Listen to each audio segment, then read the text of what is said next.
שלום לכם, כאן רוני מעיצוב מהלב. בסרטון הקצר הזה אראה לכם איך תוכלו ממש בקלות לערוך את הטקסטים של הפוסטים המעוצבים ולהתאים אותם למסרים שלכם. אז נפתח את קובץ הפאורפוינט שקיבלתם בערכת המתנה, וכפי שתוכלו לראות הפוסטים המעוצבים כבר ממוקמים בתוך הקובץ.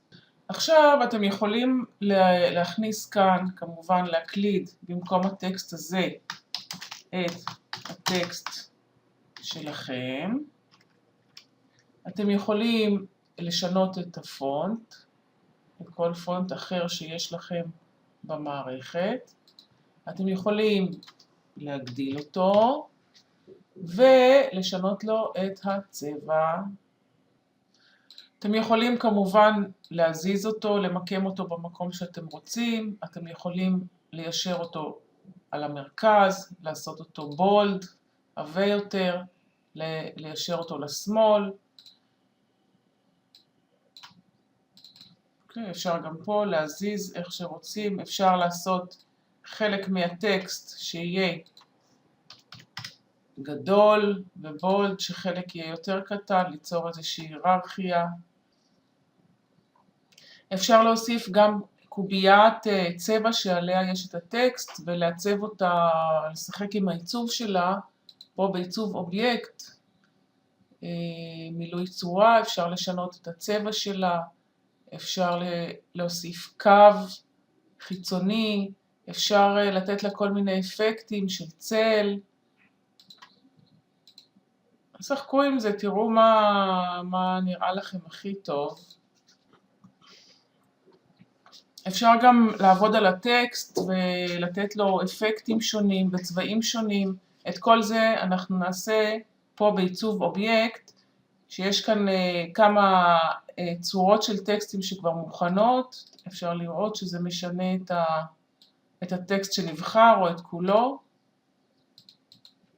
וכאן אפשר לשנות את הצבע של הטקסט ואת קו המתאר שלו החיצוני. רואים? אפשר גם לתת כל מיני אפקטים לטקסט עצמו, גלו כזה מסביב, לסובב אותו בכל מיני צורות, השתקפות. שחקו ותראו מה שמתאים לכם, רק לא לעשות יותר מדי, שיהיה מתאים לתוכן ולתמונה, ושיהיה אפקטיבי וברור. תראו, אני אגלה לכם בסוד עכשיו שבעצם אתם יכולים בצורה כזאת לייבא כל תמונה שאתם רוצים לקובץ זה של הפאורפוינט כשקופית נוספת, להוסיף עליה את הטקסט שאתם רוצים, והנה יש לכם בקלי קלות פוסט מעוצב רלוונטי לפייסבוק. אז זה היה הסוד, ואל תגלו לאף אחד.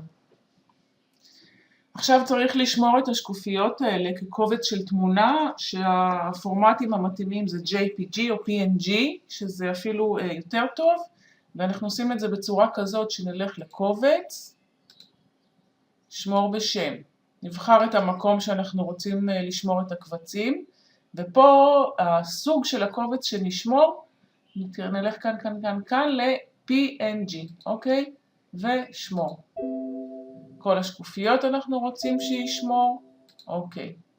עכשיו אם נלך לתיקייה איפה ששמרתי את זה, שזה פה, אז תוכלו לראות שכל השקופיות נשמרו בצורה כבר מתאימה לשימוש בפייסבוק. אז שיהיה לכם בהצלחה ולהתראות, ביי.